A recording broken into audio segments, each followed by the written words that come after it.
Passe-Partout. Someone, not me, comes and says the words, I am interested in the idiom in painting. You get the picture.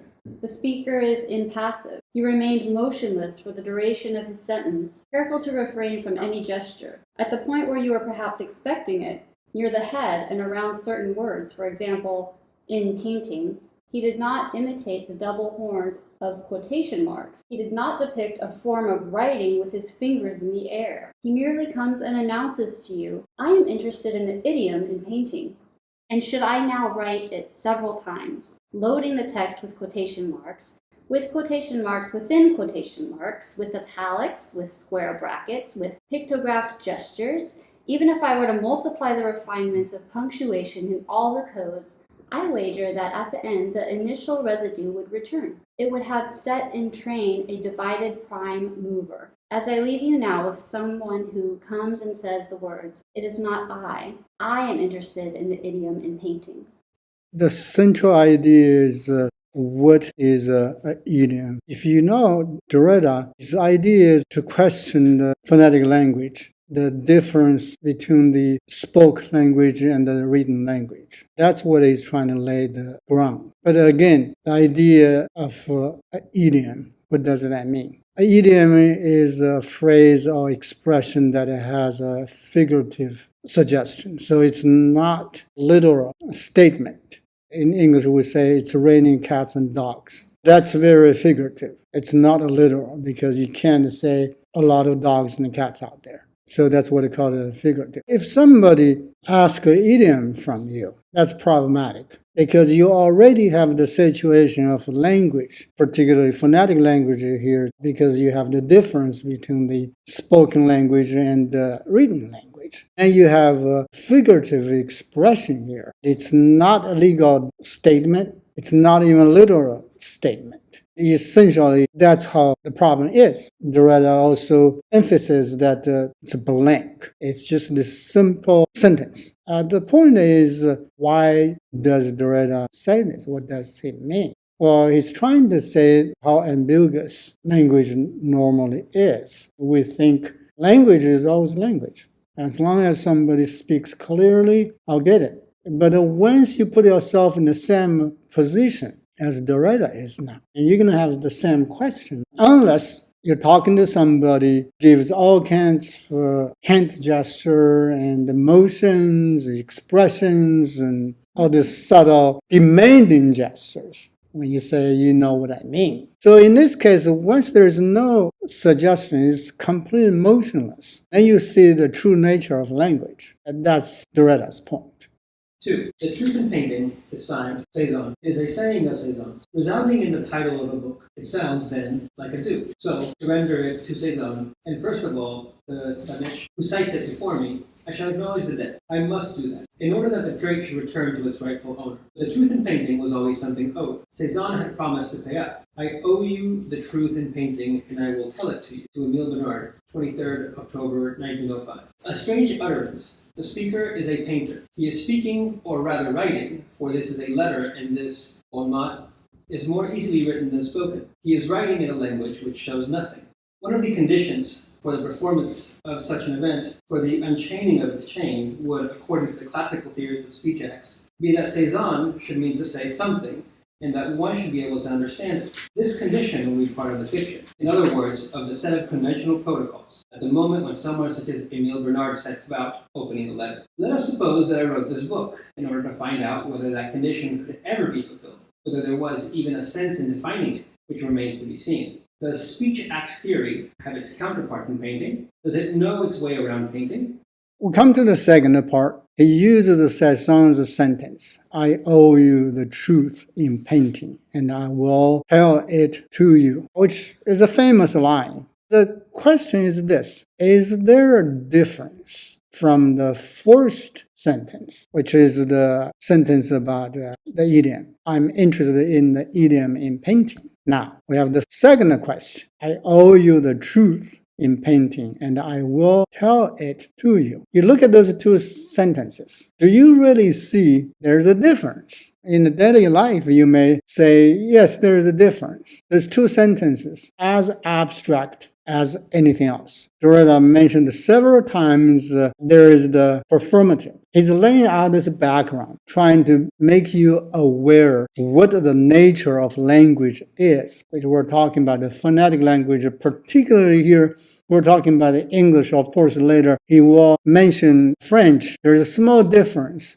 What must truth be in order to be owed, due, even to be rendered, rendu? In painting, let us open the letter. After Emile Bernard, so the truth in painting would be a characteristic trait of Cezanne. He supposedly signed it as one signs a shaft of wit. How can this be recognized? First of all by this, that the event, the doubly uncertain double event, contracts and makes a contract with itself only at the instant when the singularity of the trait divides in order to link itself to the play, the chance, and the economy of the language. If there existed, in full purity, any quantity of idiom or dialect, one ought to be able to recognize them at work in this trait of Cezanne. When I say, I am interested in the idiom of truth in painting, you can always try to translate. As for the meaning for which of its pertinent features, traits, should be one account in a translation which would no longer have an eye to pedagogical expense. If you go back a little bit, he supposedly signed it as one signs a shaft of wit. First of all, by that the event, the doubly uncertain double event contrasts. And now we're going somewhere. Essentially, word by word, word forward. What we're looking at here is a double. We learned in the past from Fuoco that a phonetic language is a double of speech, which we all know that language, any language, is a double of things, events, whatever the language tries to refer. But the phonetic language, we have another step here. We use the speech pattern, we use the utterance to refer the phonetic element first. So we're not saying straight to what we're trying to say. We have to make an effort to signify the sound that we're trying to say. Once the sound is spoken or received, then we have to interpret the sound to see what the sound signifies. For native speakers, that's how that is. But for Chinese, don't refer to the sound. Whatever we say, we refer to the thing we're trying to articulate. It doesn't matter it's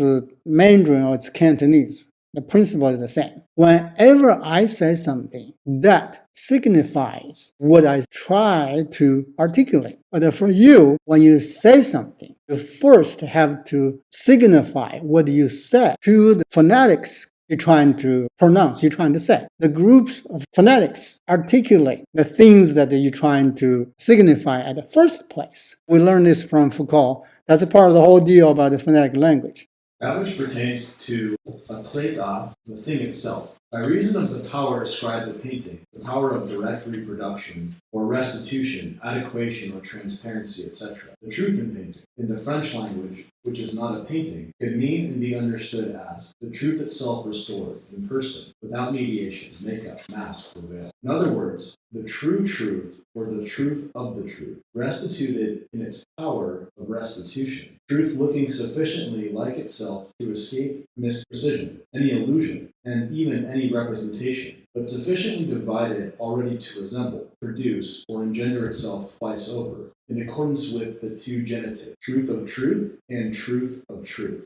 Derrida begins to tell you the subtle difference between French and English. In English, we say the truth in painting. We say that in French, there's a little difference. In English, we say the truth in painting, we just simply say as is. So we say, tell me the truth in the painting. I want to know the truth in the painting or of the painting. But in French, that same sentence, same question would be understood as the truth itself restored in person without a mediation, a makeup, a mask, or a veil. When you say, tell me the truth in painting, you need a mediation, you need a makeup, you need a mask, you need the things that to give you as tools to articulate the situation. But in French, as far as we're reading, that's not what in French means when you ask that. But the problem is this. Even in French, you say truth itself restored or without a mediation, makeup, a mask, or veil, etc. Still, words the truth, the true truth, or the truth of the truth. It really doesn't matter. Even you ask the question in French, you still ended up in the same situation. I mean, there's still makeup, mediation, or mask available needed. It doesn't make any difference here. Not as if we ask a question in French, we'll quickly get to the point. It does not quite go that way. If we are to understand Cezanne's sentence, the truth, presentation, or representation, unveiling or adequation, must be rendered in painting, either by presentation or by representation, according to the two models of truth. Truth, the painter's model, must be rendered in painting according to the two models of truth. Henceforth, the abyssal expression truth of the truth, which will have made it be said that the truth is the non-truth, can be crossed with itself according to all sort of chiasm, according as one determines the model as presentation or as representation. Presentation of the representation, presentation of the presentation, representation of the representation, representation of the presentation. I have counted them correctly. That makes at least 4 possibilities. You see the problem here. Ask the question in French. Let's say in French you say that the truth in painting could mean and be understood as the truth faithfully represented. So when you ask a question in English, you say the truth in painting. You are asking a question. But according to Derrida, that if you ask a question in French, the idea is that the truth already faithfully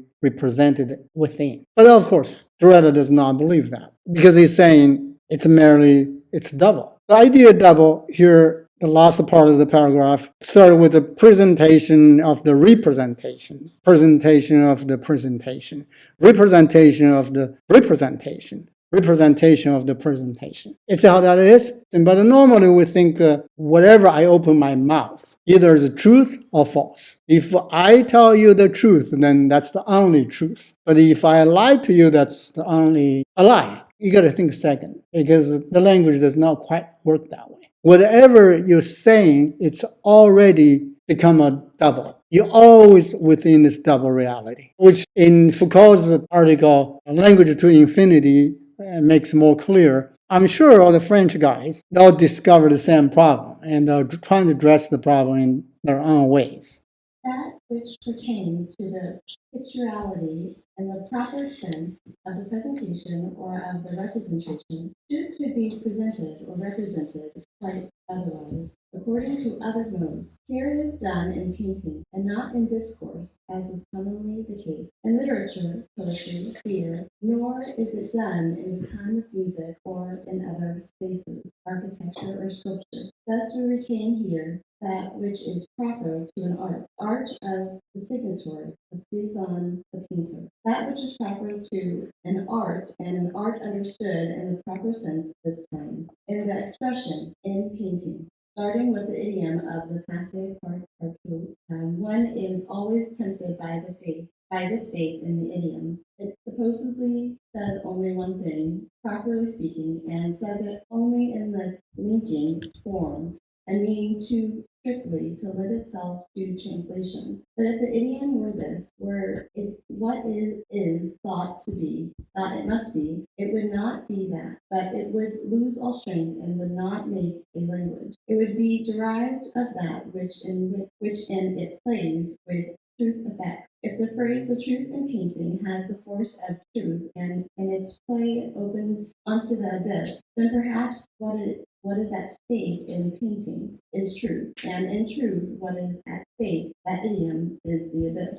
You're dealing with the 2 issues here. First issue is the nature of phonetic language, or rather just say language. Because anytime today we say language, we meant phonetic language. We're not going to include a language like Chinese in our conversation because nobody knows what that is. Whenever we say language, we meant English, because we don't even speak French. What does the language do? Language creates double. To refresh the idea, the double, I quoted Foucault. I'm trying to read this to you one more time. You already know this passage. Hypothesis that is hardly indispensable. Alphabetic writing is already in itself a form of a duplication, since it represents not the signified, but the phonetic elements by which it is signified. The ideogram on the other hand, directly represents the signified, independently from a phonetic system, which is another mode of representation. Writing in Western culture automatically dictates that we place ourselves in the virtual space of self-representation and reduplication. Since writing refers not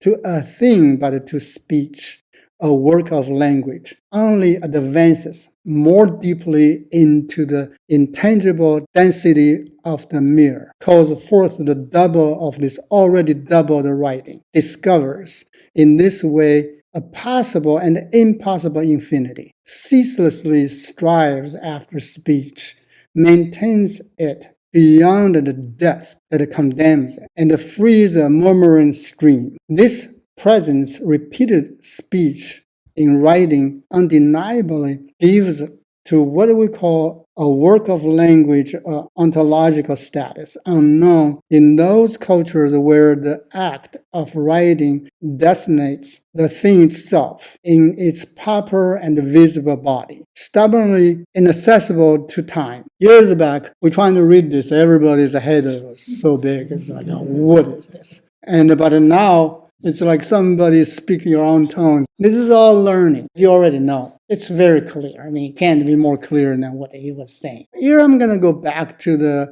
second issue about language, how the language in Derrida's context represent truth or reality. We needed to give us a ground, a background to play with. It is something that Derrida calls the old grip of Western mind. That is the idea of the mind, the body, the sensible, the intelligible, the phenomenal versus the nominal. We are always in this duality. That's what our background and our foreground and our ground, left or right, we're stuck in this duality. Every moment we're facing the split, the sensible, the intelligible, and the phenomenal, the nominal. Cezanne here, when he made that sentence there, whether it's writing a letter to somebody or making a statement, that's not really important. What is important is this event. The event is that Cezanne tries to tell his friend or anybody that he has a way to tell you the truth in painting. Is the truth in painting, or the truth of painting, or the painting will tell you the truth? We're struggling. Then you have to go back to Cezanne's own idea. In his time, he thought everybody were twisted. At least everybody's vision was twisted. He wanted to reform the vision of visual arts, which he claimed that vision was deformed by the way of our life. He's going to try to recover that, and he used the word to realize. If you understand this background, and then you tie into I'll tell you the truth in painting, or I owe you the truth in painting, and that begins to make sense because he's trying to realize the truth, realize the reality. Unlike everybody else at this time, I'm the only one can tell you the truth. That's why by now you see it's really natural that he writes his friend, I'll tell you the truth in painting and I will tell it to you. But the problem here is the question Derrida is trying to raise is that to begin with, Cezanne is making an utterance here. He's not making a painting. Whether Cezanne's painting can tell you the truth or not, we don't know that. We have to go on the painting, look at the painting. At least for the statement Cezanne made. Derrida's idea is that